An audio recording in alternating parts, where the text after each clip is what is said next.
Conformément à la journée internationale du baiser célébrée chaque 6 juillet de l'année, des analyses sont suscitées dans différents domaines de la vie. Exemple, en médecine, cette pratique crée de l'attirance, aussi des effets physico-chimiques. Chez la mère, ce geste permet à l'enfant de se sentir aimé et stimule de l'amour en lui, selon le docteur Eric Kaou. Vous devez comprendre qu'au niveau de la tête, c'est-à-dire pratiquement au niveau de l'hypothalamus, il y a une zone dans laquelle on retrouve une glande qu'on appelle la glande de Bérouk.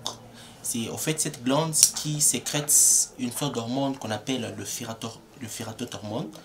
Cette phératorhormone, c'est une hormone d'attirance, une hormone qui attire l'autre par rapport à l'autre. Qu'est-ce que je vais vous dire? C'est en fait une hormone, sur le plan subconscient, cela vous attire avec des effets physico-chimiques sur le corps humain, de manière à stimuler le corps, de manière à être hypnotisé par rapport à l'autre. Au-delà de ça, il y a les effets du baiser de la mère vers son enfant.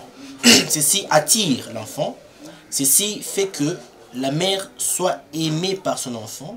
En Afrique, cette pratique n'est pas d'une grande observance pour certaines cultures.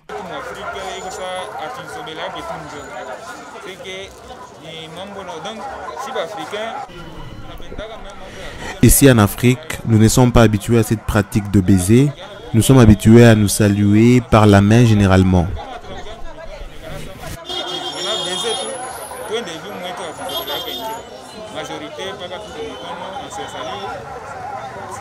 Faisant face à la période pandémique à Covid-19 dans le monde, la pratique des baisers devrait être réduite afin d'éviter des gestes pouvant favoriser la propagation du virus. Baiser, c'est possible.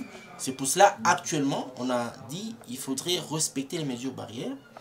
Tout en minimisant ces mesures, on peut transmettre les maladies. Mais quand on respecte ces mesures, je pense qu'on peut minimiser facilement la transmission de beaucoup de virus actuellement. Le baiser est communicationnel, passionnel, sensationnel et paisible.